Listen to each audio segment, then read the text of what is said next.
ठीक आहे, एका गोष्टीचा आपल्या सर्वांना आता जाणीव आहे, की आपल्या सगळ्यांना म्हणजे तुमच्यापैकी सगळ्यांना माहिती आहे, की तुम्ही सगळेच्या सगळे लोकं JMFC पूर्व परीक्षा क्वालिफाय झालेले आहेत. ठीक आहे, क्वालिफाय झालेले आहात म्हणजे आपल्याला आता त्याच्यामध्ये मेन्सची आपली तयारी आता कन्फर्म आहे. एखाद्या वेळेस समजा रिझल्ट लागण्याच्या अगोदर एखादा व्यक्ती जर पेपर लिहित नसेल तर त्याचं समजू शकतो आपण. पण आता तुम्हाला सगळ्यांना माहिती आहे, की आपली सगळ्यांची मेन्समध्ये एंट्री झालेली आहे. आपली परीक्षा तुमची परीक्षा एखाद्या 1.5 महिन्यामध्ये असू शकते, 2 महिन्यामध्ये असू शकते किंवा जर आपल्याला खूपच अजून वेळ मिळाला तर 3 महिन्यामध्ये आपली पेपर असू शकतो. म्हणजे हे मागचं इकडे-तिकडे त्याच्यामध्ये मागे-पुढे त्याच्यामध्ये होऊ शकतं. ठीक आहे, पण काही जरी झालं, किती जरी त्याच्यामध्ये पुढे गेलं किंवा काही जरी झालं, तर हे मात्र कन्फर्म आहे, की आपल्याला सगळ्यांना मेन्सची परीक्षा त्याच्यामध्ये द्यायची आहे. त्याच्यानंतर अजून एक गोष्ट तुमच्या सगळ्यांचं तुम्हाला माहिती आहे, की आपल्या पूर्व परीक्षेचे किती जरी मार्क असतील, म्हणजे एकदम काठावर जरी पास असाल, समजा तुम्हाला 55 जरी मार्क असतील, 56 मार्क असतील किंवा तर तुम्हाला हे कन्फर्म माहिती आहे, की जो 90 वाला आहे, जो 95 वाला आहे, तो सुद्धा सध्याच्या घडीला माझ्याबरोबरच आहे. ठीक आहे, ज्याला प्रिलिममध्ये 90 मार्क जरी असले तरीसुद्धा तो आता माझ्याबरोबर आहे. मग आता इथून पुढचं जे कॉम्पिटिशन आहे, या कॉम्पिटिशनवर सगळं काही अवलंबून असणार आहे. याच्या अगोदर माझं जे प्रिपरेशन आहे, ह्या प्रिपरेशनचा मला काही डिसएडव्हांटेजेस होणार नाही आहे. ठीक आहे, त्याच्यामुळे मनामध्ये कॉन्फिडन्स कुठेतरी कमी असणे किंवा घाबरणे वगैरे असला कुठलाही प्रकार आपल्या सगळ्यामध्ये अजिबात नसायला पाहिजे. आता 90 मार्कवाला जो आहे, 90 मार्कवाला तो आपल्या बाकी कन्सेप्च्युअल क्लॅरिटीच्या जोरावर त्याचं रेग्युलर ह्याच्या अगोदर जेवढ्या वेळेस त्याने रिव्हिजन केलं त्याच्या जीवावर त्याने 90 मार्क प्रिलिममध्ये मिळू शकतो. पण मेन्समध्ये 55 मार्क ते 90 मार्काचा जो डिफरन्स आहे, एवढा मोठ्या प्रकारचा डिफरन्स कुणीही मेंटेन करू शकत नाही. ठीक आहे, कारण हे मॅथचा पेपर नसतो आपला काही. मॅथच्या पेपरमध्ये समजा एखादं तुम्ही इक्वेशन सोडवलं, ते इक्वेशन सोडवल्यानंतर तुम्हाला 8 पैकी समजा 8 मार्काला जर प्रश्न असेल, तर 8 पैकी 8 मार्क तुम्हाला दिले असं नसतं. किंवा सायन्सचा कुठला त्याच्यामध्ये अशा प्रकारचा फॉर्म्युला वगैरे नसतो, की तुम्ही एखादी अडचण त्याच्यामध्ये सोडून दाखवली. ठीक आहे, हे अशा प्रकारे जर समजा त्याच्यामध्ये तुम्ही काहीतरी केलं आणि त्यानंतर तुमचं सगळं सॉल्व्ह झालं, असा काही प्रकार नसतो. त्यामुळे कुणालाही त्याच्यामध्ये एकदम 90 मार्कापर्यंतचा 95 मार्कापर्यंतचा डिफरन्स जो आहे, तो मेन्समध्ये त्याच्यामध्ये अवलंबता येत नाही. मेन्समध्ये 10 मार्काचा 20 मार्काचा फार तर फार त्याच्यामध्ये जास्त फरक पडत असतो. म्हणजे एखाद्याला 55 मार्क आहे तर दुसरा 75 पर्यंत वगैरे जाईल समजा. ठीक आहे, खूपच एक्स्ट्राऑर्डिनरी पेपर असेल तर 80 मार्कापर्यंत जाईल. ठीक आहे, पण त्याच्या पुढचा पल्ला गाठणं त्याच्यामध्ये एवढं असं सोपं नसतं. ठीक आहे, काही प्रश्न असे असतात ज्याच्यामध्ये तुम्हाला पैकीच्या पैकी मार्क घेता येतात. काही प्रश्न असे असतात ज्याच्यामध्ये आपल्याला स्कोअर कमी करता येतो. ह्या सगळ्या प्रकारचा सुद्धा अनुभव, ह्या सगळ्या प्रकारचा जो अभ्यास आहे, तो आपला टेस्ट सिरीजमध्ये होणार आहे. तुम्हाला तुमचे पेपर सोडवल्यानंतर लक्षात येईल. तुम्ही एखादा प्रश्न समजा तुम्ही असा सोडवला. तुम्ही एखादा प्रश्न समजा असा सोडवला, त्या प्रश्नामध्ये तुमच्या एक मिनिट हां. ठीक आहे, तुम्ही एखादा असा प्रश्न सोडवला, त्या प्रश्नामध्ये तुमच्या म्हणजे तुम्ही सुंदर पद्धतीने समजा सगळं काही एकदम मांडणी केली, पण प्रश्न असा होता, समजा मेन्स रियावरचा प्रश्न होता, IPCचा मेन्स रियावरचा समजा तुम्हाला प्रश्न विचारलेला आहे. किती जरी सुंदर पद्धतीने सोडवलं तर त्याच्यामध्ये तुम्हाला 5-6 मार्क वगैरे त्याच्यामध्ये मिळतील. पण तुम्हाला जर समजा अबेटमेंटचा वगैरे प्रश्न आला, सेक्शन 107 पासून तुम्ही जे सुरुवात केली, section two section, section two section जेवढं काही विचारलं एक्झामिनरने ती प्रत्येक गोष्ट लिहिली, तर हे 6 मार्काचे तुम्हाला त्या ठिकाणी 2 मार्क 3 मार्क एक्स्ट्रा मिळू शकतात. म्हणजे 8 मार्कापर्यंत तुम्हाला मार्क मिळतील, 8.5 मार्कापर्यंत मार्क मिळतील. म्हणजे फरक किती पडला? 2.5 मार्काचा. ठीक आहे, हे तुम्हाला टेस्ट सिरीजमध्ये लक्षात येणार आहे, की कुठल्या प्रकारचा प्रश्न निवडायचा, कुठल्या प्रकारचा प्रश्न निवडायचा नाही. काल डिस्ट्रिक्ट जजचा सुद्धा त्याच्यामध्ये पेपर आपण बघितला. त्या डिस्ट्रिक्ट जजचे पेपरसुद्धा मी ग्रुपवर तुम्हाला पाठवले होते. त्याच्यामध्ये सुद्धा मी 1-2 जे आमचे विद्यार्थी म्हणजे काही विद्यार्थ्यांनी मला जे फोन आले, तर त्या विद्यार्थ्यांसोबत सुद्धा डिस्कशन झालं, की कुठला प्रश्न सोडवायला पाहिजे होता आणि कुठला सोडवायला नाही पाहिजे होता. ठीक आहे, ज्या ठिकाणी तुम्हाला अशा पद्धतीने प्रॉपर कंटेंट म्हणजे मांडता येईल. 2 गोष्टी असतात. तुम्हाला जर प्रश्न विचारला तर तुम्ही त्याच्यामध्ये काहीतरी लिहिणार आहात आणि एक्झामिनर ते चेक करणार आहे. म्हणजे लिहिणाऱ्या माणसाचं डोकं वेगळं आहे आणि पेपर चेक करणाऱ्याचं डोकं वेगळं आहे. हे 2 डोके मॅच झाले पाहिजेत. ठीक आहे, ज्यावेळेस हे 2 डोके मॅच होतील त्यावेळेस त्याच्यामध्ये तुम्हाला कन्फर्म जास्त मार्क मिळण्याची संधी असते. आता जो प्रश्न असा असतो ज्याच्यामध्ये एक्झामिनरचा संशय असतो आणि तुमचा पण संशय असतो, तशा प्रकारचा जर प्रश्न तुम्ही निवडण्याचा प्रयत्न केला तर साहजिकच आहे तुम्हाला त्याच्यामध्ये कमी मार्क मिळतात. एक्झामिनरला वाटतं की इथे हे पण लिहायला पाहिजे होतं, ते तर कुठं असं फिक्स असं कोडिफाईड नसतं. त्या एक्झामिनरला हे लक्षात द्यायला पाहिजे की हे सगळं कोडिफाईड नाही आहे, ह्याच्यामध्ये हे लिहिल नाही तर दुसरं लिहिल, असं फिक्स असं काही लिहिण्यासारखं नाही आहे. पण तरीसुद्धा त्याच्यामध्ये तुम्हाला अवरेजच मार्क त्या ठिकाणी मिळत असतात. ठीक आहे, पण जर समजा तुम्ही काही जे प्रश्न आपण आपल्या टेस्टमध्ये डिस्कस करणार आहोत, प्रत्येक क्वेश्चन पेपरचं आपण डिस्कशन करणार आहोत, त्या डिस्कशनमध्ये आपल्याला प्रत्येक जो तुम्हाला एखादा प्रश्न विचारला आहे त्याच्यामध्ये किती ऑप्शनल होते, त्या ऑप्शनलमधला कोणता प्रश्न निवडायचा होता, या प्रकारची प्रॅक्टिससुद्धा आपल्याला टेस्ट सिरीजमध्ये करायची आहे. ठीक आहे. तर ही जी टेस्ट सिरीज आहे, म्हणजे टेस्ट सिरीज किती गरजेची आहे जर तुम्हाला थोडक्यात सांगायचं म्हटलं, म्हणजे तुम्हाला याचं महत्त्व जर सांगायचं म्हटलं, तर टेस्ट सिरीजमध्ये म्हणजे तुम्ही जर आता UPSC वगैरेची आपण परीक्षा बघत असतो, ठीक आहे, ज्यावेळेस प्रिपरेशन जे आहे ते खूप नेक्स्ट लेवलला जातं, ठीक आहे, त्यावेळेस टेस्ट सिरीजशिवाय पर्यायच नसतो.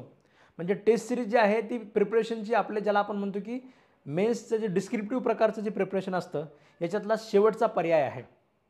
ठीक आहे, हे शेवटचा पर्याय म्हणजे ज्यावेळेस प्रिपरेशन एकदम हाय लेवलला जातं. ठीक आहे, आज आपण जर महाराष्ट्रामध्ये बाकी JMFCच्या विद्यार्थ्यांचं प्रिपरेशन जर आपण बघत असू, ठीक आहे, कित्येक विद्यार्थी असतात त्यांच्या आयुष्यातलं पहिलं जजमेंट ते लोक डायरेक्ट मेन्सच्या पेपरमध्ये लिहितात. ठीक आहे, कित्येक विद्यार्थी, म्हणजे तुम्ही असं म्हणू शकता, मी असं तुम्हाला म्हणजे गॅरंटीने सांगत आहे की सिग्निफिकंट हा नंबर आहे. हे 114 जागांची ॲड असू द्या किंवा 2019ची ती 190 जागांची ॲड असू द्या, अशा प्रकारच्या परीक्षेमध्ये कित्येक विद्यार्थी असतात जे त्यांच्या आयुष्यातलं पहिलं जजमेंट डायरेक्ट पेपरमध्ये जाऊन लिहितात. ठीक आहे, लॉंग क्वेश्चनसुद्धा त्याच्यामध्ये असं होतं. तुमचेसुद्धा बरेच मित्र तुम्ही बघितले असतील जे अशा प्रकारचे त्याच्यामध्ये प्रयत्न करतात. ठीक आहे, किंवा पहिला जो त्यांनी प्रश्न पेपर लिहून बघितलेला असतो, 3 तासाचा पेपर पहिला जो ते लोक लिहून बघतात ते डायरेक्ट जाऊन आपल्या पेपरमध्ये जाऊन प्रयत्न करत असतात. ठीक आहे, म्हणजे आपल्या आयुष्यातलं हे एक खूप महत्त्वाचं गोष्ट आहे. JMFCचं आपलं ध्येय जे आहे ते आपल्या आयुष्यात खूप महत्त्वाचं आहे. म्हणजे आपलं एक स्वप्न आहे, आपल्या आईवडिलांचं स्वप्न आहे, सगळ्यांचं स्वप्न आहे. जे लोक ज्या लोकांचं आपल्यावर प्रेम आहे, जे लोक तुमच्या यशाचा ज्या लोकांना तुमच्या यशामध्ये ज्या लोकांना आनंद होणार आहे, अशा प्रत्येकाचं ते स्वप्न आहे. त्या स्वप्नासोबत तुम्ही एक प्रकारे खेळत आहात. ठीक आहे, म्हणजे बरेच लोक आहेत तुमच्यातले सुद्धा, आता इव्हन टेस्ट सिरीजमधले सुद्धा विद्यार्थी टेस्ट सिरीज जॉईन करतात. तुम्हाला आधी सांगणं कशासाठी? ठीक आहे, येस, माझं सुद्धा स्वप्न आहे. ठीक आहे, तुमच्या यशामध्ये मला सुद्धा आनंद आहे. ठीक आहे, म्हणजे मी 450 लोक त्याच्यामध्ये आपल्या क्लासमधले जे सिलेक्ट झालेत, ठीक आहे, ते लोक लावून ठेवलेले आहेत की रोज एकाचं त्याच्यामध्ये रोज एका क्लास 1चा आपल्याला स्टेटस ठेवता येईल त्याच्यामध्ये की आमच्या क्लासेसचे एवढे सगळे विद्यार्थी सिलेक्शन झालेले आहेत.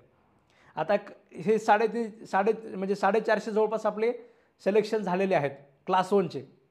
हे 450 नंतर आता म्हणजे माझ्याकडे तसं 1.5 वर्षाचा कोटा ऑलरेडी आहे. ठीक आहे, पण पुढचे त्याच्यामध्ये जे वर्ष येतील त्याच्यामध्ये तर दुसऱ्या दिवशी स्टेटस ठेवणे त्याच्यामध्ये आमचा विद्यार्थी आहे म्हणून मी कुणाचं नाव सांगणार आहे. त्याच्यामुळे तुम्ही म्हणताय तसं माझंही त्याच्यामध्ये स्वप्न आहे, माझाही आनंद आहे. ठीक आहे, तुम्ही त्याच्यामध्ये तुम्ही लोकांनी सुद्धा तुम्ही लोकांनी सुद्धा तशा प्रकारचे स्टेटस मला दिले पाहिजेत. येस, सांगायचं तात्पर्य काय आहे, जे लोक आपल्यामध्ये विश्वास ठेवण्यात या सगळ्या लोकांचं स्वप्न आहे. याच्यासाठी प्रत्येक जो गोष्ट आहे ते तुम्ही त्याच्यामध्ये केली पाहिजे. आणि ही टेस्ट सिरीज जी आहे, टेस्ट सिरीज तुम्हाला बाकी क्राऊडपेक्षा तुमचं जे रायटिंग आहे हे तुम्हाला बाकी महाराष्ट्रापेक्षा तुम्हाला वेगळा दर्जा जो आहे तो तुम्हाला या टेस्ट सिरीजमधून मिळणार आहे. ठीक आहे, जोपर्यंत तुम्ही लोक लिहिणार नाहीत तोपर्यंत तुमच्या चुका मला कळणार नाहीत. ठीक आहे, तुम्ही उद्या जर समजा आता तुमचा CRPCचा पेपर आहे, आपण प्रत्येक पेपरला तुम्हाला 48 तास देत असतो. 48 तासामध्ये तुम्ही कधीही ते पेपर सोडवा, त्याचं PDF बनवा आणि त्याचं PDF स्कॅन करून प्रॉपर पद्धतीने तुम्ही माझ्याकडे पाठवून द्या. तुम्ही जर ते लिहिलं तर तुमच्या चुका माझ्या लक्षात येतील. अदरवाईज तुम्ही हे असं जस्ट आपलं लेक्चरमध्ये ऐकल्यानंतर टेस्ट सिरीज ही एक प्रकारची प्रॅक्टिस आहे. ठीक आहे, ह्या प्रॅक्टिसमध्ये मार्क दिल्यानंतर सुद्धा तुम्हाला तुमच्या चुका लक्षात येतील.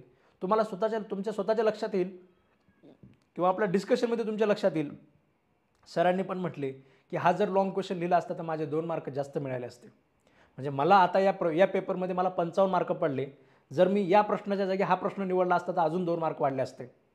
ठीक आहे, या प्रश्नामध्ये मी हे ॲडिशनल 2 पॉईंट टाकले असते तर अजून 2 पॉईंट माझे त्याच्यामध्ये वाढले असते. या प्रकारच्या गोष्टीसुद्धा तुम्हाला त्याच्यामध्ये लक्षात येणार आहेत. ठीक आहे, त्यामुळे टेस्ट सिरीजमध्ये तुम्ही पेपरचं सॉल्विंग करणं जे आहे हे त्याच्यामध्ये सगळ्यात जास्त महत्त्वाचं आहे.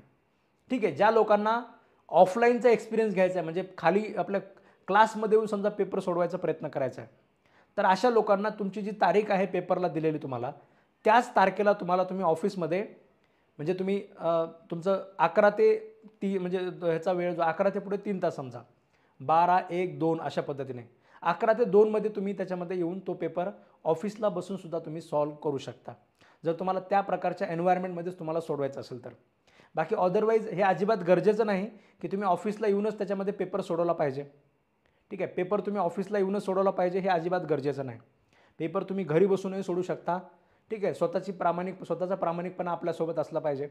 ठीक आहे. कारण ह्या एवढ्या सगळ्या लोकांचं स्वप्न तुम्ही जर समजा कुठल्या प्रकारची चूक करत असाल, तुम्ही जर 3 तासाचा पेपर तुम्ही 3.25 तासापर्यंत सोडवत असाल, तुम्ही समजा जे आहे ते थोडंसं बघून वगैरे पॉईंट वगैरे तुम्ही सोडवत असाल, तर या सगळ्यांचं स्वप्न तुम्ही दावणीला बांधत आहात.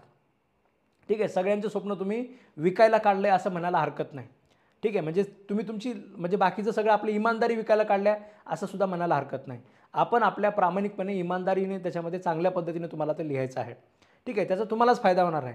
बाकी नुकसान असं आम्हाला काही नसतं त्याचं, की तुम्ही समजा बघून लिहिले पॉईंट वगैरे, एक पेपर बघून लिहून वगैरे करतो, त्याचा असा काही विशेष फायदा होत नाही. ठीक आहे. फायदा तुम्हाला कधी होणार आहे, एक प्रोसेस असते. ती प्रोसेस म्हणजे कशी, टाईम बघत राहणे. ठीक आहे. आपल्या घड्याळीकडे लक्ष राहणे, ही सुद्धा म्हणजे छोट्या छोट्या गोष्टी सांगतो मी तुम्हाला. मेन्सच्या पेपरमध्ये तुम्हाला त्या प्रॅक्टिसमधनं काय काय गोष्टी अवगत होत असतात. समजा एखादा ड्रायव्हर आहे, नवीन गाडी शिकलेल्या माणसामध्ये फरक असतो आणि एखादा परफेक्ट ड्रायव्हर जो आहे, जो कमर्शियल व्हेकल चालवतो, रेग्युलर ट्रॅफिकमध्ये असतो, त्याच्यामध्ये सुद्धा फरक आहे. एखादा पर्सनल समजा आमच्यासारखा ड्रायव्हर आहे, म्हणजे कधीतरी म्हणजे समजा म्हणजे एक 15 महिन्यानंतर 1.5 महिन्यानंतर मी गावाकडे कधीतरी 400-450 किलोमीटर गाडी चालवतो, येताना घेऊन येतो, एवढंच ड्रायव्हिंग आहे माझ्यामध्ये. आणि जो कमर्शियल ड्रायव्हर जो रेग्युलर रोडवर आहे याच्यामध्ये फरक असतो. ठीक आहे. तो कधीही एक मागे बघितल्याशिवाय तो गाडी चालवणार नाही. म्हणजे टर्न घ्यायचा असेल समजा, तो मागच्या आरशामध्ये बघितल्याशिवाय तो टर्न घेणार नाही. तसंच आहे. ठीक आहे. तुम्ही जेवढी रायटिंग प्रॅक्टिस कराल तेवढ्या तुमच्या चुका त्याच्यामध्ये कमी होणार आहेत. ठीक आहे. एकदा म्हणजे मला तर लिहिता येतं, माझं तर हातामध्ये माझ्या पेन मला प्रॉपर पकडता येतो, म्हणजे मी चांगल्या स्पीडनं लिहितो, एवढं लिहून सफिशियंट नाही आहे. ती गोष्ट तुम्हाला परत परत करून बघावं लागेल. ठीक आहे. CRPCचा पेपर लिहायला वेळ लागतो आहे का, CPCचा पेपर लिहायला वेळ लागतो आहे का, सिव्हिलचं जजमेंट लिहायला जास्त वेळ लागतो आहे का, क्रिमिनलचं जजमेंट लिहायला जास्त वेळ लागतो आहे का, ठीक आहे, लीगल एसे लिहायला जास्त वेळ लागतो आहे का, प्रत्येक गोष्ट तुम्हाला करून बघावी लागेल. ठीक आहे. ट्रॅफिकमध्ये गाडी चालवताना गाडी माझी घासण्याचा चान्सेस आहेत का, ठीक आहे, एकदम मोकळ्या हायवेवर जोरात गाडी चालवताना, स्पीडने गाडी चालवत असताना गाडी अनकंट्रोल होते का, प्रत्येक गोष्टीचा एक्सपिरियन्स आपल्याला असला पाहिजे. म्हणजे पेपर लिहित असताना थोडंसं वाहून जातोय, घडीकडे माझं लक्षात राहत नाही, असा काही प्रकार होतोय का, ठीक आहे, जजमेंट रायटिंगच मी 1.5 तासापर्यंत लिहितोय का, प्रत्येक गोष्टीचं आपल्याला त्याच्यामध्ये काय करायचं आहे, म्हणजे भान ठेवायचं आहे. आणि हे भान तुम्हाला टेस्ट सिरीजमधनंच येणार आहे. पेपर लिहित असताना त्याच्यामध्ये मार्जिनचं माझं चुकतंय का, ठीक आहे, माझं रिडेबिलिटी माझ्या पेपरची कमी होते का, रिडेबिलिटी मी कशा पद्धतीने वाढवायला पाहिजे, ठीक आहे, विनाकारण ज्या गोष्टी अननेसेसरी आहेत, ज्या गोष्टी लिहायला नाही पाहिजेत, त्या गोष्टी मी त्याच्यामध्ये ॲड करतोय का, ह्या प्रत्येक गोष्टीसुद्धा त्याच्यामध्ये आपल्याला क्लासमध्ये या टेस्ट सिरीजमध्ये आपल्याला समजून घ्यायच्या आहेत. ठीक आहे. म्हणजे खूप साऱ्या चुका असतात ज्या आपल्याला माहिती नसतात. आपल्याला जर माहिती असतं तर आपण त्या चुका केल्याच नसत्या. ठीक आहे. आता तुम्ही सगळे लोक, तुमच्या मनामध्ये बरेच प्रिझम्पशन्स आहेत पेपर लिहिण्यामध्ये. चार्ट बनवायचा का, ट्री डायग्राम काढायची का, ठीक आहे, इंट्रो लिहायचा का, सिनॉप्सिस लिहायचा का, बाकी काय करायचं का, अशा प्रकारच्या बऱ्याच गोष्टी आपल्या मनामध्ये असतात. ठीक आहे. तुम्ही आता 30 वर्षाचे आहात, 35 वर्षाचे आहात. या 35 वर्षामध्ये आपण बरंच काही शिकलेलं असतं. बऱ्याच प्रकारच्या युनिव्हर्सिटीच्या तुम्ही त्याच्यामध्ये म्हणजे परीक्षा दिलेल्या असतात. ह्या सगळ्या युनिव्हर्सिटीच्या परीक्षेचं नॉलेज इथे कशा पद्धतीने अप्लाय करता येत नाही. ठीक आहे. या प्रकारच्या सुद्धा गोष्टी आपल्याला त्याच्यामध्ये समजणं गरजेचं असतं. ही तुमची प्रत्येक प्रकारची जी चूक आहे ती टेस्ट सिरीजमध्ये पॉईंट आउट होणार आहे. ठीक आहे. जे तुम्ही ॲडिशनली लिहित आहात ते तुमचं वेळ खाणार आहे आणि तुमचा पेपरसुद्धा खाणार आहे. पेपरसुद्धा आपल्याकडे लिमिटेड असतो. त्यामुळे सेव्ह टाईम अँड पेपर ह्याच्यावर सुद्धा आपल्याला त्याच्यामध्ये चाललं पाहिजे. कुठे आपण वेळ वाचू शकलो असतो, विनाकारण कुठल्या प्रकारच्या गोष्टी आपण ॲड केल्या, कोणत्या प्रकारच्या गोष्टी ॲड करायला नाही पाहिजे होत्या. ठीक आहे. कुठला पॉईंट जो आहे, समजा तुम्ही एक 5 ओळीचा एखादा नवीन पॉईंट लिहिला जो खरं तर गरजेचा नव्हता, तर ते अवॉइड करायचं असेल तर मी तुम्हाला त्याच्यात गोल करून दिलेलं असतं. ठीक आहे. तिथे लिहिलेलं असतं सेव्ह टाईम अँड पेपर. तर तशा प्रकारच्या गोष्टी आपल्याला पुढच्या पेपरमध्ये अजिबात होऊ द्यायच्या नाही आहेत. ठीक आहे. कुठल्याही प्रकारचा जर आपला पेपर असेल, कुठल्याही प्रकारची तुम्ही टेस्ट सोडवत असाल, तर कुठल्या गोष्टी तुम्हाला लिहायच्या नाही आहेत आणि कुठल्या गोष्टी तुम्हाला ॲड करायच्या आहेत, ठीक आहे, याचं भान आपल्याला त्याच्यामध्ये ठेवता आलं पाहिजे. ठीक आहे. आपला जो पेपर आहे, प्रत्येक प्रकारचा तुम्ही पेपर लिहित असाल तर ॲन्सर शीट आपल्या त्या म्हणजे बोर्डाच्या ॲन्सर शीट वगैरे आपल्याला मिळतात. तुम्ही कुठल्याही लोकल याला जर तुम्ही चौकशी केलं, MPSCच्या सुद्धा ॲन्सर शीट तुम्हाला म्हणजे पुण्यामध्ये सुद्धा मिळतात किंवा अजून कुठेही मिळतात तुम्हाला. आणि मी स्वतःसुद्धा तुम्हाला एक PDF पाठवून देईल. जर तुमच्या एरियामध्ये तशा प्रकारचे ॲन्सर शीट मिळत नसतील तर त्याचं प्रिंट काढून घ्या. ठीक आहे. आणि कुणीही पेपर लिहित असताना म्हणजे एकदम ब्लँक पेपर, म्हणजे आपला जो व्हाईट पेपर असतो त्याच्यावर तुम्हाला लिहायचं नाही आहे. झेरॉक्स पेपर वगैरे पेपर लिहायचा नाही. लाईन पेपर असला पाहिजे. जसा आपला MPSCचा म्हणजे JMFचा आपलं जशी आन्सर शीट असते त्याच प्रकारचा तुम्हाला क्वेश्चन पेपर घ्यायचा आहे आणि त्याच्यानुसारच तुम्हाला त्याच्यामध्ये पेपर आपला लिहायचा आहे. ठीक आहे. पेन वगैरे असू द्या, समजा आपल्याला आपला स्वतःचा एक पेन फिक्स करायचा आहे. एक एक छोटी छोटी जी गोष्ट आहे त्या गोष्टीची काळजी घ्यायची आहे. एक पेन फिक्स करायचा आहे. ठीक आहे. जो बॉल पेन असला पाहिजे. ठीक आहे. एकदम जेल पेन वगैरे तुम्हाला त्याच्यामध्ये अलाउड नाही आहे. जेल पेन वगैरे त्याच्यामध्ये वापरणं म्हणजे बरेच लोक विद्यार्थी वापरतात, त्यांच्या रिस्कवर वापरतात, पण आपण तशा प्रकारचं काही रिकमेंडेशन तुम्हाला देत नाही. तर जेल पेन त्यांनी सांगितलेलं आहे की तुम्ही वापरायचा नाही, तर तुम्हाला तो वापरायचा नाही आहे. प्रत्येक जी छोटी छोटी गोष्ट आहे, पेन जो आहे त्याच्यामध्ये येस पेन आपला ठरवायचा आहे आणि त्याच पेनने तुम्हाला ते लिहायचं आहे. बऱ्याच लोकांचं असं होतं म्हणजे ज्यांना दाबून लिहायची सवय असते. ठीक आहे. छोट्या छोट्या गोष्टी आहेत पण या खूप मॅटर करतात. ज्यांना खूप दाबून लिहायची सवय असते त्यांचं थोडं जर लिहिलं, त्यांनी अर्धा पेपर लिहिला की त्यांचा पेन जो आहे तो त्याच्यामध्ये ब्लर होऊन जातो एकदम. म्हणजे एवढा ब्लर होऊन जातो की तो सिग्निफिकंटली दिसतसुद्धा नाही. तर असे प्रकारसुद्धा आपल्यासोबत त्याच्यामध्ये व्हायला नाही पाहिजेत. तर अशा लोकांनी थोडे जास्त पेना सोबत ठेवायच्या. ठीक आहे. काही पेना ज्या आहेत त्या आपल्या म्हणजे थोडं रुळल्यानंतर एकदम प्लेन ब्लर होण्याच्या अगोदरच पेन शिफ्ट करायचा. ठीक आहे. म्हणजे एकदम असं स्मूथ शिफ्टिंग झालं पाहिजे. तुम्ही एकदम सुरुवातीला लिहिलं आणि ते एकदम ब्लर झालं आणि त्यानंतर पुन्हा तुम्ही अजून नवीन पेन लिहिताय आणि तो एकदम अजून ठळक दिसतोय. ठीक आहे. असे प्रकारसुद्धा आपल्यासोबत व्हायला नाही पाहिजेत. आणि परीक्षेला जे पेन घेऊन जाणार आहात त्या पेनने अगोदर आपल्या टेस्ट सिरीजमध्ये थोडं थोडं लिहून बघितलं पाहिजे. समजा तुम्ही एखादा पर्टिक्युलर पेन वापरता, तर तो पेन घ्यायचा, तो समजा त्याने आपल्या टेस्ट सिरीजचे 5-6 पेजेस वगैरे लिहिले तुम्ही, तो पेन आपलं तयार करून ठेवून द्यायचा. ठीक आहे. एकदम टेस्ट सिरीज म्हणजे एकदम आपल्या पेपरमध्ये नवीन पेन एकदम वापरायला घेणे. ठीक आहे. हे सुद्धा थोडंसं रिस्की असतं. त्याचा थोडा शेंडा रुळलेला नसतो. तो रुळलेला नसेल तर मग त्याची स्पीड तेवढी येत नाही. ठीक आहे. तो थोडासा रफ असतो. तर त्यामुळे ज्या पेना तुम्ही वापरणार आहात त्या अगोदर एकदा त्याचा थोडा थोडा वापर त्याच्यामध्ये झालेला पाहिजे. ठीक आहे. ज्या 4 पेना तुम्ही समजा 4-5 पेना घेऊन जाणार आहात, तर त्या पेना कधीतरी त्याच्या अगोदर तुम्ही थोडं थोडं त्याच्यामध्ये लिहून घेतलं पाहिजे. काही कार्यकर्ते असे सुद्धा असतात. ठीक आहे. ते डायरेक्ट पेपरलाच त्याच्यामध्ये गेल्यानंतर तिथे झेरॉक्स दुकान शोधतात, म्हणजे जनरल स्टोअर शोधतात की इथे आपला तो पेन मिळतो का एखादा कुठला तरी समजा, आणि तिथला डायरेक्ट पेन घेऊन जातात. अशा प्रकारचे सुद्धा कार्यकर्ते आपल्या परीक्षेला असतात. ठीक आहे. मग या सगळ्या कार्यकर्त्यांवर त्याच्यामध्ये तुम्ही चांगल्या पद्धतीने म्हणजे हे सगळे लोक तुमच्या कॉम्पिटिशनमध्ये तुमच्या कॉम्पिटिशनचा भागच राहत नाहीत. ठीक आहे. यांच्या बऱ्याच चुका होतात. ठीक आहे. येस. ठीक आहे. ह्या सगळ्या प्रकारच्या गोष्टी म्हणजे मी जे आहेत मी जे तुम्हाला सांगतो आहे ह्या सगळ्या स्टोरीज मी तुम्हाला सांगत आहे. म्हणजे 2019चा वगैरे जो आपला पेपर होता त्या पेपरला झालेल्या सगळ्या स्टोरीज मी तुम्हाला सांगतो आहे. ठीक आहे. म्हणजे बरेच विद्यार्थी जे आहेत अशा पद्धतीने सुद्धा गोष्टी करतात. किंवा पेन आपला हरवला, घाई गडबडीमध्ये पेन राहिला. ठीक आहे. घडी राहिली. बऱ्याच लोकांचं असं होतं की घडी जी आहे ती घडी घरी राहून जाते, पेन घरी राहून जातो. ठीक आहे. मग अशा वेळेस तुम्ही काय करणार? तिथे एखादं जनरल स्टोअर वगैरे शोधतात. ठीक आहे. तिथे घडीचं दुकान वगैरे शोधण्याचा प्रयत्न करतात. बरेच लोक आपली स्मार्ट वॉच घेऊन जातात. MPSCने सांगितलेलं असतं स्मार्ट वॉच वगैरे घेऊन जायला नाही पाहिजे, तर ते घेऊन जातात. तर अशा बऱ्याच चुका त्याच्यामध्ये होऊ शकतात. सगळ्यात महत्त्वाचं मी तुम्हाला काय सांगतो, रायटिंग प्रॅक्टिस जी आहे आपली ह्या टेस्ट सिरीजमध्ये तुम्हाला प्रत्येक प्रश्न जो आहे, प्रत्येक जो पेपर आहे तो तुम्हाला सोडवण्याचा प्रयत्न करायचा आहे.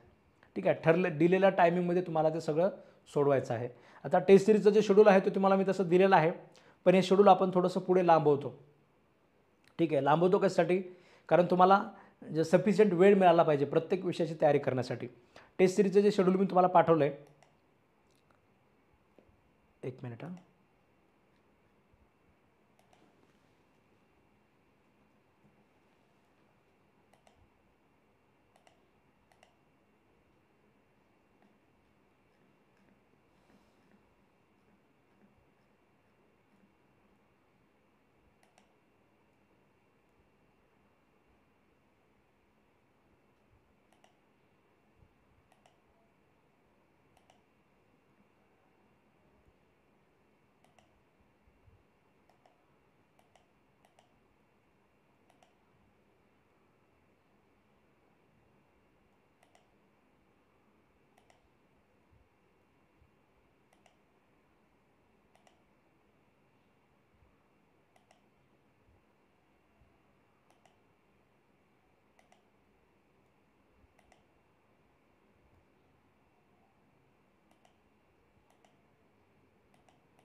ठीक आहे. दिसतंय का तुम्हाला हे? ठीक आहे. आता हे जे शेड्यूल तुम्हाला दिसतंय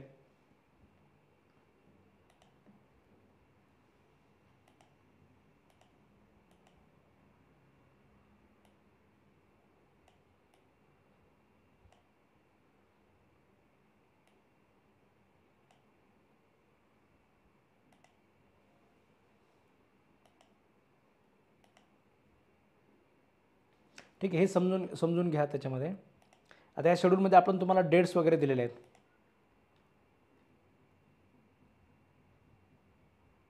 ठीक आहे, 20 तारखेचं आपलं त्याच्यामध्ये स्ट्रॅटेजी सेशन होतं जे आपण आज कंडक्ट करत आहोत.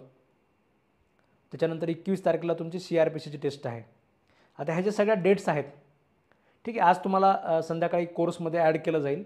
बऱ्याच लोकांना ॲड पण केलेलं आहे. तसं तुम्हाला हे सगळे लेक्चर्स पण दिसतील.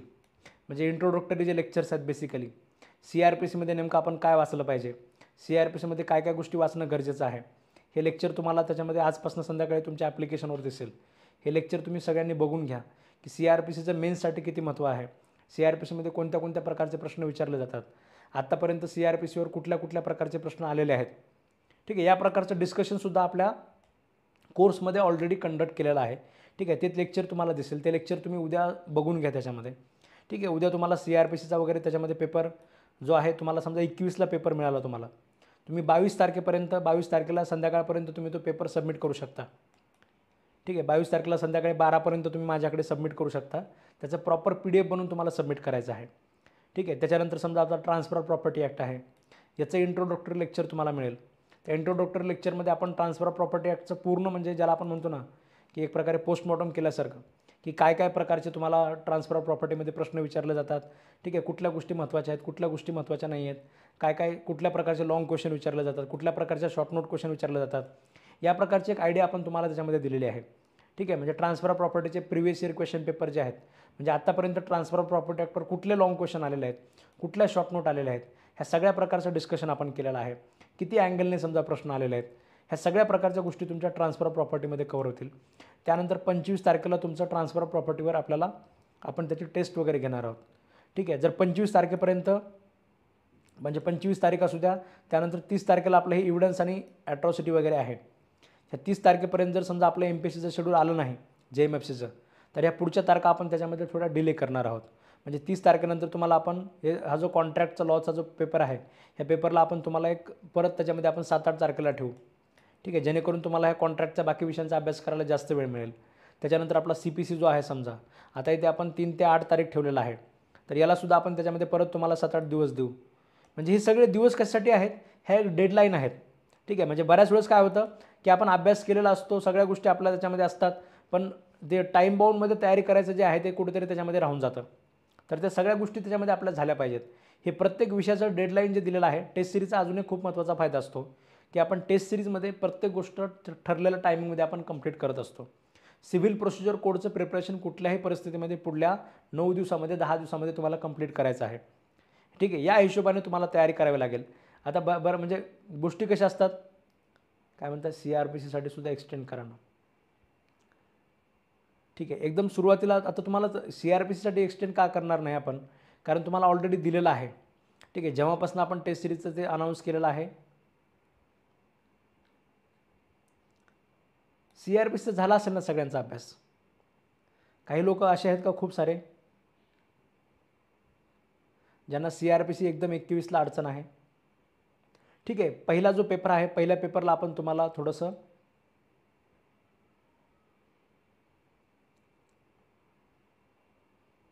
येस, ठीक आहे, काय अडचण नाही, पेपर तुम्हाला मिळून जाईल उद्याच. पहिल्या पेपरला आपण थोडं रिलॅक्सेशन तुम्हाला देऊ. ठीक आहे, तुम्ही 25 तारखेपर्यंत पहिला पेपर दिला तरी चालेल. ठीक आहे, पहिला जो CRPCचा पेपर आहे, ह्या एवढ्या एक पेपरला आपण त्याच्यामध्ये तुम्हाला फक्त रिलॅक्सेशन देतो आहे. ठीक आहे, पण याच्या पुढे तुम्ही त्याच्यामध्ये घालू नका. ठीक आहे, बाकी तुम्हाला त्याच्यामध्ये बर्डन तसं पुढचं येणार आहे. ठीक आहे, सध्याच्याला आता थोडं इलेक्शनमुळे म्हणजे वाटत नाही तुमची परीक्षा एकदम लवकर घेतील, त्याच्यामुळे वेळ तरी सफिशियंट मिळेल असा अंदाज आहे. पण आपण आपल्या पद्धतीने शेड्यूलप्रमाणे आपण चालूया. ठीक आहे, ज्या लोकांचा अभ्यास पूर्ण आहे, ठीक आहे, त्या लोकांनी स्ट्रिक्टली हेच शेड्यूल फॉलो करा. 21 तारखेला त्याच्यामध्ये CRPCचं तुम्ही त्याच्यामध्ये प्रॉपर पेपर सोडवा. ठीक आहे, 22 तारखेपर्यंत तुम्ही तो सबमिट करा. त्याच्यानंतर आपला अभ्यासाचा मोर्चा जो आहे तो आपला ट्रान्सफर ऑफ प्रॉपर्टीकडे वळवा. ट्रान्सफर ऑफ प्रॉपर्टीचं सगळे रिव्हिजन वगैरे प्रॉपर करून घ्या. सगळे क्वेश्चन पेपरचे बाकीचं प्रिव्हियस इयरचं डिस्कशन वगैरे बघून घ्या. ठीक आहे, त्यानंतर ट्रान्सफर ऑफ प्रॉपर्टीचा जो पेपर आहे तो तुम्ही प्रॉपर 25 ते 26, ठीक आहे, 26 तारखेपर्यंत TPचा पेपर तुम्ही त्याच्यामध्ये कंप्लीट करून टाका. आणि अशा पद्धतीने अभ्यास कंप्लीट करायचा की पुन्हा ट्रान्सफर ऑफ प्रॉपर्टीचं बघायचं काही बाकीच ठेवायचं नाही. ट्रान्सफर ऑफ प्रॉपर्टीची तयारी करण्यासाठी मला काय काय करायला पाहिजे होतं, मी मागच्या वर्षाच्या क्वेश्चन पेपर बघायला पाहिजे होते, सगळे बघून टाकायचे. मी सगळे लॉंग क्वेश्चन कोणते कोणते प्रॉबेबल येतात हे सगळं बघायला पाहिजे होते, सगळे लॉंग क्वेश्चन बघून घ्यायचे. त्याच्यानंतर शॉर्ट नोट तयार करायला पाहिजे होते, सगळे शॉर्ट नोट तयार करायचे. त्या क्वेश्चनचे मला सिनॉप्सिस बनवायचे होते. सिनॉप्सिस म्हणजे काय, परीक्षेमध्ये सिनॉप्सिस लिहायचं नाही आहे. समजा अनबॉर्न पर्सनचा जर प्रश्न आला तर याच्यामध्ये मी कोणते 14 पॉईंट लिहिणार आहे. जसं आपण आता तुमच्यापैकी 90% ॲडमिशन तर मेन्स बॅचचेच आहेत. ठीक आहे, जे आपण आपल्या मेन्स बॅचच्या नोट्समध्ये ज्या पद्धतीने आपण तयारी केलेलं आहे, ठीक आहे, तर ते सगळे सिनॉप्सिस वगैरे बनवायचे राहिले असतील तर टेस्ट सिरीजमध्ये ट्रान्सफर ऑफ प्रॉपर्टीचा पेपरचा प्रश्न सोडवण्याच्या अगोदर मी सगळं कंप्लीट करणार आहे. असं तुम्ही करून घ्या. म्हणजे तुम्हाला मी तसं मेन्स बॅचमध्ये पण सांगितलंच होतं की जे आपण आपल्या पेपरमध्ये लिहिलेलं आहे त्या प्रत्येक लॉंग क्वेश्चनची तुम्ही शॉर्ट नोट वगैरे तयार करून घ्या. ठीक आहे, तोच प्रकार तुम्ही इथे टेस्ट सिरीजच्या अगोदर करून घ्या. ट्रान्सफर ऑफ प्रॉपर्टीच्या पेपरच्या अगोदर ट्रान्सफर ऑफ प्रॉपर्टी ॲक्टचं मी काहीच ठेवणार नाही. नोट्स इनकम्प्लीट असतील तर नोट्स कंप्लीट करून घेते, शॉर्ट नोट असेल तर शॉर्ट नोट सगळ्या कंप्लीट करून घेतो, लॉंग क्वेश्चन सगळे कंप्लीट करून घेतो, त्याचे सिनॉप्सिस वगैरे जे आहेत, ठीक आहे, म्हणजे त्याचे माइंड मॅप्स जे आहेत, समजा एखाद्या लॉंग क्वेश्चनमध्ये कोणते 15-20 पॉईंट लिहायचे हे मी ठरवून घेतो, शॉर्ट नोटमध्ये कुठले 7-8 पॉईंट लिहायचे ते मी ठरवून घेतो. ठीक आहे, डिफरन्सेसमध्ये कुठले त्याच्यामध्ये जे पॉईंट लिहायचे, समजा CRPC आहे, ठीक आहे, कुठल्या डिफरन्सेसमध्ये कोणते 8-9 पॉईंट येतील, कुठे 7-8 पॉईंट येतील, ठीक आहे, कुठे 10-11 पॉईंट येतील, हे सगळे पॉईंट मी त्याच्यामध्ये ऑलरेडी काय करतो, त्याचे माइंड मॅप्स वगैरे बनवून घेतो. हे सगळे प्रकार तुम्ही त्याच्यामध्ये त्या विषयाच्या अगोदर करून घेऊ शकता. म्हणजे डेडलाईनच आहेत ह्या सगळ्या डेडलाईन ठरवून टाकायच्या. हे क्लासमध्ये जे तुम्हाला डेडलाईन दिलेल्या आहेत 21 तारखेच्या डेडलाईनच्या अगोदर, आता हे तुम्ही थोडीशी CRPCची एक्सटेंड करा वाटलं तर, पण समजा ट्रान्सफर ऑफ प्रॉपर्टी आहे 25 तारखेच्या डेडलाईनच्या अगोदर ट्रान्सफर ऑफ प्रॉपर्टीचं मी कुठलंही काम बाकी ठेवणार नाही. ठीक आहे, जे जे करायचं मी ठरवलेलं आहे ट्रान्सफर ऑफ प्रॉपर्टीच्या तयारीसाठी ते सगळं या तारखेपर्यंत कंप्लीट करून टाकणार. त्यानंतर ॲट्रॉसिटी एव्हिडन्स वगैरे जो आहे 30 तारखेपर्यंत मी या विषयाचं सगळ्याच्या सगळं त्याच्यामध्ये कंप्लीट करून टाकणार. ठीक आहे, जर आपल्याला समजा वेळ कमी असेल या ठिकाणी आणि जर समजा परीक्षा आपली आता लांबायचे चान्सेस जास्त आहेत, जर वेळ मिळाला, शेड्यूल एक्सटेंड झालं तर राहिलेल्या काही दिवसामध्ये तुम्ही बाकीच्या गोष्टी कंप्लीट करू शकता. पण सध्या तरी त्याच्यामध्ये हे 2-3 पेपर होईपर्यंत तरी हेच शेड्यूल तुम्हाला स्ट्रिक्टली त्याच्यामध्ये फॉलो करायचं आहे. कॉन्ट्रॅक्ट ॲक्ट आहे समजा आता तुम्हाला इथे जर परीक्षा आपली याच्यापर्यंत शेड्यूल आला नाही तर 7 तारखेला कॉन्ट्रॅक्ट ॲक्ट असेल, तर या 7 तारखेपर्यंत कॉन्ट्रॅक्ट, पार्टनरशिप, सेल आणि स्पेसिफिक रिलीफ ॲक्ट ह्या सगळ्या विषयांचा अभ्यास जेवढ्या अँगलने मला करायला पाहिजे होता तेवढा सगळा करून बघायचा. आणि पेपरमध्ये जर समजा कॉन्ट्रॅक्ट ॲक्टवर जर प्रश्न आला तर माझं कशा पद्धतीने त्याच्यामध्ये कंटेंट असायला पाहिजे तो मला त्या ठिकाणी मांडण्याचा प्रयत्न करायचा. मग समजा जर स्पेसिफिक रिलीफ ॲक्टवर मला कुठे काही लिहिता येत नसेल, जर मला पार्टनरशिप ॲक्टवर कुठे काही लिहिता येत नसेल, पार्टनरशिप ॲक्ट म्हणजे प्रश्न खूप मोठा विचारला आहे, मला तो समअप करता आला नाही, ठीक आहे, किंवा मग बाकीच्या ज्या गोष्टी चुका होतील आपल्या त्याच्यामध्ये, तर त्या प्रत्येक गोष्ट आपण त्याच्यामध्ये टेस्ट सिरीजमध्ये आपण ॲनालाइज करणार आहोत. ठीक आहे, तसे शेड्यूल तुमच्या सगळ्यांपर्यंत पोहोचलेलं आहे. येस, सगळे जे आपले क्वेश्चन पेपर असतात सगळे क्वेश्चन पेपर आपले 100 मार्काचे असतात. ह्याच्यामध्ये अजून एक गोष्ट सांगायची राहिली, याच्यामध्ये खूप ऑप्शनल प्रश्न असतात. मी जे तुम्हाला प्रश्न तुमच्या टेस्ट सिरीजमध्ये देणार आहे हा तुमचा गेस पेपर असणार आहे. ठीक आहे, म्हणजे आत्तापर्यंतचा टेस्ट सिरीजचा अनुभव असा आहे, जवळपास आपण दिलेले जे पेपर असतात, ठीक आहे, त्याच्यातलेच तुम्हाला त्याच्यामध्ये प्रश्न असतात. ठीक आहे, जे प्रश्न मी तुम्हाला काढून देणार आहे त्याच्यातला मेजर प्रश्न तुम्हाला त्याच्यामध्ये म्हणजे तुम्हाला रिअलाईज होऊन जाईल. टेस्ट सिरीजच्या विद्यार्थ्यांचे किंवा मी तसे बरेच लोकांचे फीडबॅक आपल्या ग्रुपवर वगैरे अपलोड केलेले असतात. तुम्ही ते फीडबॅक बघितल्यानंतरही तुमच्या लक्षात येईल की विद्यार्थी शेवटी सांगत असतात की सर असं वाटत होतं आपल्या क्लासेसचाच क्वेश्चन पेपर आहे. APPचे टेस्ट सिरीज असू द्या, JMFCची टेस्ट सिरीज असू द्या, कुठल्याही प्रकारची टेस्ट सिरीज असू द्या, लिगल एसेसुद्धा आपण टेस्टमध्ये जे सॉल्व करून घेणार आहोत, ठीक आहे, त्याच्यातलेच लिगल एसे तुम्हाला म्हणजे आत्तापर्यंत तरी विचारले गेलेले आहेत. ठीक आहे, एवढा अंदाजे आपला त्याच्यामध्ये परफेक्ट असतो. फक्त तुम्हाला करायचं काय असतं, क्वेश्चन पेपरमध्ये मी तुम्हाला 3 ऑप्शन दिलेले असतात लिगल एसेचे. तुम्ही आता क्वेश्चन पेपरमध्ये तुमचा एक लिगल एसे लिहिला, मग बाकीचे 2 ऑप्शन तुमचे लिहायचे राहिलेले आहेत. तर तुम्हाला तुमच्या बाकीच्या फावल्या वेळामध्ये, ठीक आहे, बाकीचा जो तुम्ही रायटिंग प्रॅक्टिसला वेळ देणार आहात त्या वेळेमध्ये तुम्हाला हे ऑप्शनल प्रश्न, ऑप्शनल लिगल एसे जे आहेत हे सुद्धा तुम्हाला रायटिंग प्रॅक्टिस याचीसुद्धा करायची आहे, जी प्रॅक्टिस तुम्हाला नक्कीच तुमच्यासाठी कामाला येणार आहे. ठीक आहे, जे क्वेश्चन आपण आपल्या क्लासच्या टेस्ट सिरीजमध्ये टाकणार आहोत हे प्रश्न ऑप्शनलमधले सुद्धा तुम्ही जर सोडून बघितले, एकदा जर ते तुमच्या हाताखालनं गेले आणि तुम्हाला परीक्षेमध्ये जास्त चान्सेस आहेत की तुम्हाला तेच प्रश्न तुम्हाला त्याच्यामध्ये रिपिटेटिव्ह विचारले जाणार आहेत. क्लासची टेस्ट सिरीज म्हणजे एक प्रकारे गेस पेपर असतो. हा गेस पेपर जर तुम्ही ऑलरेडी तुमच्या हाताखालनं गेलेला असेल आणि तुम्ही तो टाईम बाउंडमध्ये लिहिण्याचा प्रयत्न केला असेल, म्हणजे बऱ्याच वेळेस असं होतं आपण एखादी गोष्ट लिहितो, समजा तुम्ही इंटरव्ह्यू जरी असेल, तुम्ही एखादा इंटरव्ह्यू द्यायला गेले आणि इंटरव्ह्यूच्या बाहेर आल्यानंतर आपल्याला लक्षात येतं की अरे मला हे विचारलं होतं, इथे हे सुप्रीम कोर्टाचं जजमेंट सांगितलं असतं तर बरं झालं असतं. ठीक आहे, ह्या सगळ्या गोष्टी इंटरव्ह्यू झाल्यानंतर बाहेर आल्यानंतर रिअलाईज होत असतात. टेस्ट सिरीजमध्ये सुद्धा तसंच आहे. तुम्ही ज्यावेळेस तुमचा पेपर तुमच्या हातात पडतो त्यावेळेस तुम्हाला बऱ्याच गोष्टी रिअलाईज होतात. ठीक आहे, म्हणजे पहिलं तर मी मार्किंग केलेलं असतं की हे लिहायची गरज नव्हती, हे का नाही लिहिलं, हे का ॲड केलं नाही, हे तर मी तुम्हाला रिमार्कमध्ये दिलेलं असतं. त्याच्यावर नाही रिअलाईज होतं तुम्हाला. आणि बऱ्याच गोष्टी आपल्याला जे आपण म्हणतो ना सेल्फ रिअलायझेशन, हे सेल्फ रिअलायझेशनसुद्धा आयुष्यामध्ये खूप महत्त्वाचं आहे. सेल्फ रिअलायझेशन आपल्याला स्वतःमध्ये इम्प्रूव्हमेंट घडून आणत असतं. तुम्हाला आपण प्रत्येक मोमेंटमध्ये म्हणजे प्रत्येक क्षणाला आपण काहीतरी गोष्ट करत असतो आणि त्या गोष्टीचं ज्यावेळेस ती गोष्ट तुम्हाला परत करायला सांगितली जाते तर आपण ती गोष्ट खूप बेटर पद्धतीने करत असतो. ठीक आहे, म्हणजे माणसाचा हा एक स्वभाव आहे ज्याला आपण म्हणतो. ठीक आहे, एक स्वभाव असा आहे की आपण नेहमी स्वतःला इम्प्रूव्ह करण्याचा प्रयत्न करत असतो. पण ते इम्प्रूव्ह कधी होत असतं जर तुम्ही ती गोष्ट करण्याचा प्रयत्न केला असेल तर. ठीक आहे, टेस्ट सिरीजमध्ये आता म्हणजे टेस्ट सिरीजमध्ये जर आता आपण बघितलं, एक मिनटं. ठीक आहे, टेस्ट सिरीजमध्ये तुम्हाला टेस्ट सिरीजचा जो मेन फायदा जास्त असा होणार आहे की आपण त्याच्यामध्ये ह्या सगळ्या गोष्टी करून बघणार आहोत आणि त्याच्यातनं आपल्याला स्वतःला सेल्फ रिअलायझेशनसुद्धा खूप सारं होणार आहे की मी टायमिंगमध्ये कंप्लीट करतो आहे, मला टायमिंगला वेळ जास्त लागतो आहे. बाकी म्हणजे सगळ्या ऑर्डिनरी कॅन्डिडेटपेक्षा मला थोडंसं वेळ जास्त लागतो आहे, तर मग मला थोडंसं माझं उत्तर अजून थोडंसं कमी करावं लागेल, थोडं कट शॉर्ट करावं लागेल. ठीक आहे, मार्जिन लिहित असताना मी त्याच्यामध्ये म्हणजे माझी हँडरायटिंग शेवटी थोडीशी बिघडत चाललेली आहे. ठीक आहे, जो शेवटचा अर्धा तास आहे त्या अर्ध्या तासामध्ये मी जे लिहिले ते मलाच पुन्हा वाचता येत नाही आहे. अशा प्रकारच्या बऱ्याच गोष्टी असतात ज्या गोष्टींचं रिअलायझेशन तुम्हाला टेस्ट सिरीजमध्ये होणार आहे. ठीक आहे, त्यासाठी तुम्हाला प्रत्येक जो क्वेश्चन पेपर मिळणार आहे तो क्वेश्चन पेपर तुम्ही लिहिणं त्याच्यामध्ये खूप जास्त गरजेचं आहे. ठीक आहे, तुम्ही नाही लिहिला तर माझं काम वाचत असतं. ठीक आहे, टेस्ट सिरीजची म्हणजे त्याच्यामध्ये आपण ॲडमिशन जे लिमिटेड घेत असतो. ठीक आहे, टेस्ट सिरीजचे ॲडमिशन जे आपण लिमिटेड घेत असतो ह्याच्या मागचं मूळ कारण हे असतं की ते पेपर चेक करणं मला पॉसिबल होत नसतं.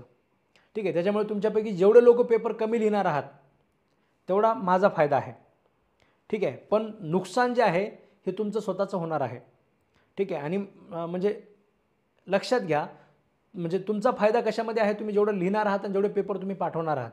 ठीक आहे, ह्याच्यातनं तुमचं त्याच्यामध्ये खूप जास्त इम्प्रूव्हमेंट होणार आहे. तुम्ही जर लिहिलंच नाही तर तुम्ही चुका करणार नाहीत. तुम्ही चुका जर केल्या नाहीत तर त्या चुका तुम्ही माझ्याकडनं चेक करून घेऊ शकणार नाहीत. ठीक आहे, कायम तुमच्या मनामध्ये ते ग्रह जे आहेत ते तुमच्या मनामध्ये राहून जातील आणि तुम्ही तशाच प्रकारच्या चुका तुमच्या पेपरमध्ये कराल.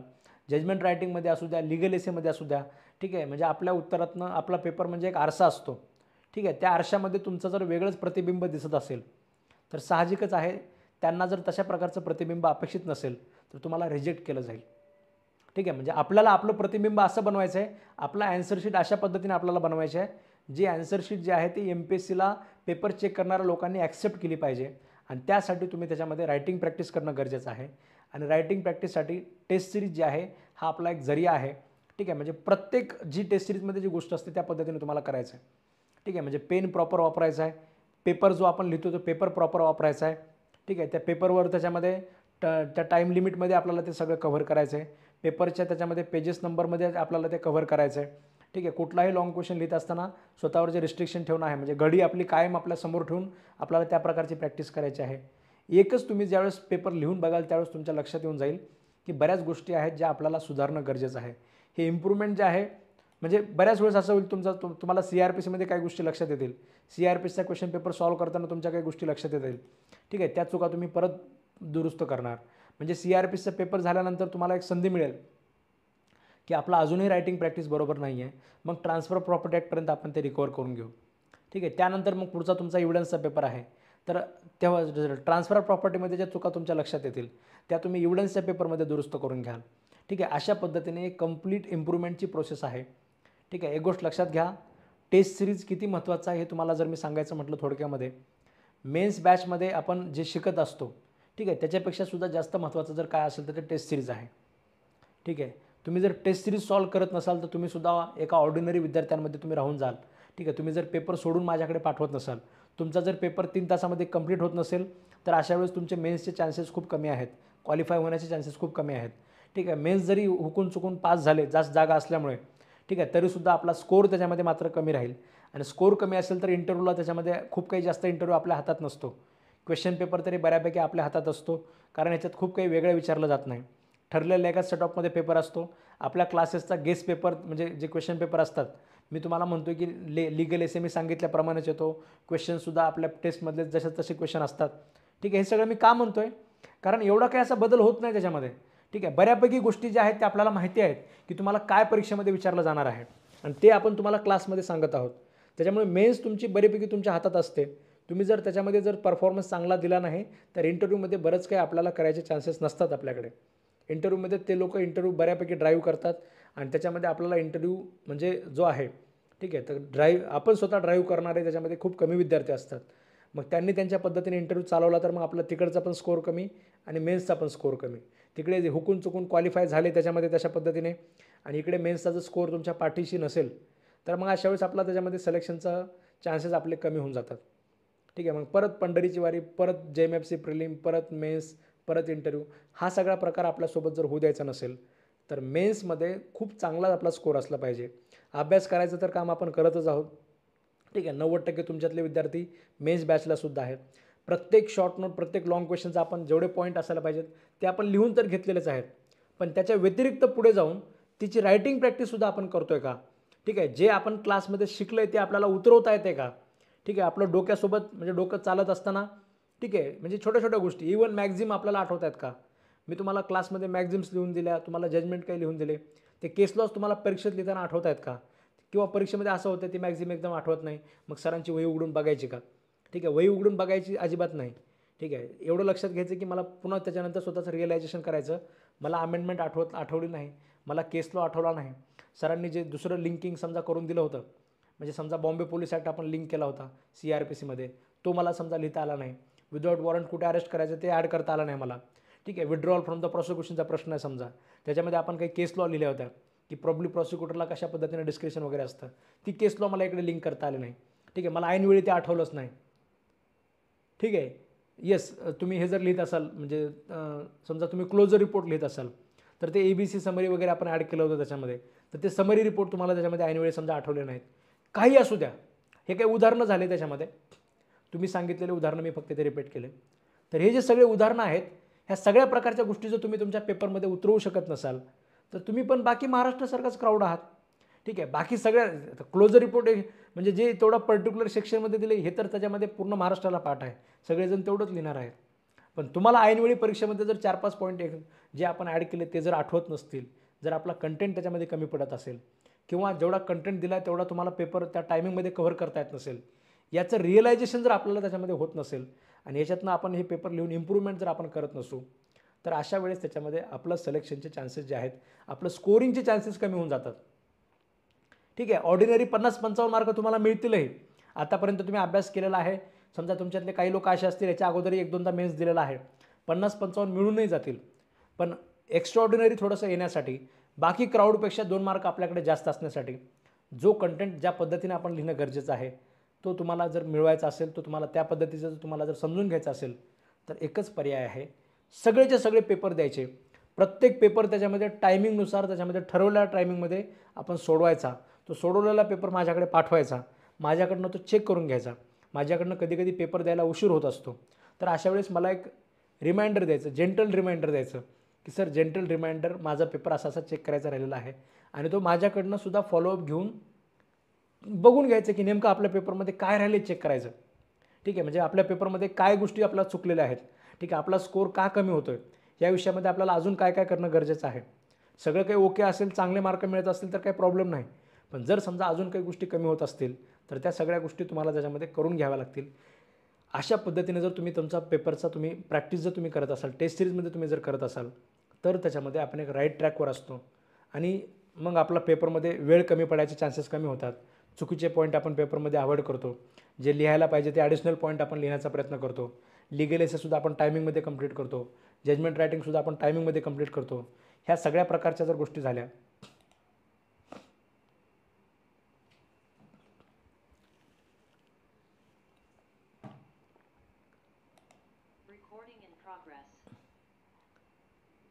ठीक आहे. येस, थोडंसं जरा ब्रेकडाऊन होता. येस, मी परत सांगतो तुम्हाला. येस, थोडंसं इश्यू होता त्याच्यामध्ये. तर मी तुम्हाला हे सांगत होतो, ज्यावेळेस तुम्ही ह्या सगळ्या गोष्टी टेस्ट सिरीजच्या सगळ्या जे इन्स्ट्रक्शन्स आहेत स्ट्रिक्टली फॉलो कराल, तुमचे पेपर चेक करून घ्याल, त्यावेळेस तुम्हाला त्याच्यामध्ये लक्षात येईल की आपला जो स्कोअर आहे तो स्कोअर चांगला होतो आहे. ठीक आहे, आपल्या ज्या चुका आहेत त्या चुका आपण त्याच्यामध्ये कमी केलेल्या आहेत. ठीक आहे. प्रॉपर आपलं हँडरायटिंग शेवटपर्यंत आपण मेंटेन ठेवतो आहे. ठीक आहे. हँडरायटिंग स्पीड आपलं वाढलेलं आहे. टायमिंगवर आपलं कंट्रोल आहे. प्रत्येक प्रश्न सोडवल्यानंतर आपण टायमिंगकडे सुद्धा आपलं लक्ष राहतं. ठीक आहे. प्रत्येक प्रश्न आपण टाईम बाउंडमध्ये प्रिपेअर करत आहोत. जजमेंट रायटिंग आपण वेळेत लिहित आहोत. लिगल एसे आपण वेळेत लिहित आहोत. ठीक आहे. म्हणजे प्रत्येक जी गोष्ट वेळेमध्ये करणं गरजेचं आहे ती आपली त्याच्यामध्ये वेळेमध्ये कव्हर होत आहे. ठीक आहे. अशा प्रकारचं रिअलायझेशन जे आहे ते आपलं त्याच्यामध्ये होईल जेव्हा आपण चांगल्या पद्धतीने पेपर त्याच्यामध्ये सोडवाल तर. ठीक आहे. A4 नोटबुकमध्ये पेपर सोडवला तर चालेल का? ठीक आहे, सोडू शकता तुम्ही, पण प्रेफर असं करा की पेपरप्रमाणेच प्रेफर करा. म्हणजे जी आन्सर शीट आपली याची असते, ठीक आहे, जी आन्सर शीट जे MPSCची असते तीच आन्सर शीट तुम्ही वापरण्याचा प्रयत्न करा. ती जर आन्सर शीट नसेल तुमच्याकडे तर आपली जी बोर्डाची वगैरे आन्सर शीट असते ते तरी मिळते सगळीकडे जनरल स्टोअरला, ती आन्सर शीट तुम्ही वापरा. ठीक आहे. किंवा मी तुम्हाला जे पाठवेल पेज, त्या पेजचे तुम्ही झेरॉक्स वगैरे काढून घ्या आणि त्या पेजवर तुम्ही लिहिण्याचा प्रयत्न करा. ठीक आहे. ते कसं थोडासा मऊ पेपर असतो. झेरॉक्सचा पेपर आपला थोडासा अजून रफ असतो. त्याच्यामुळे तो मऊ पेपर त्याच पद्धतीचा वापरला तर तुम्हाला जास्त फायदा होईल. तुम्ही A4 बाकी दुसऱ्या कुठल्याही पेजवर लिहिलं तरी मी तुम्हाला पेपर चेक करून देईल. ठीक आहे. येस, शेवटचे जे स्ट्रिक्टली पेपर असतात ते आपण स्ट्रिक्टली तुमच्या त्या पेजवरच असतील ते आपण चेक करतो. पण मध्ये तुम्ही दुसऱ्या पेपरवर लिहिले तरी मी तुम्हाला चेक करून देईल, काही इश्यू नाही. पण तुम्ही तुमच्या प्रॅक्टिससाठी स्ट्रिक्टली ते इन्स्ट्रक्शन्स फॉलो करा. येस, ठीक आहे. तर आजचं आपलं हे त्याच्यामध्ये इंट्रोडक्टरी सेशन होतं, एक स्ट्रॅटेजी सेशन होतं. याच्यामध्ये मी आय होप की मी तुम्हाला सांगण्याचा प्रयत्न केलेला आहे.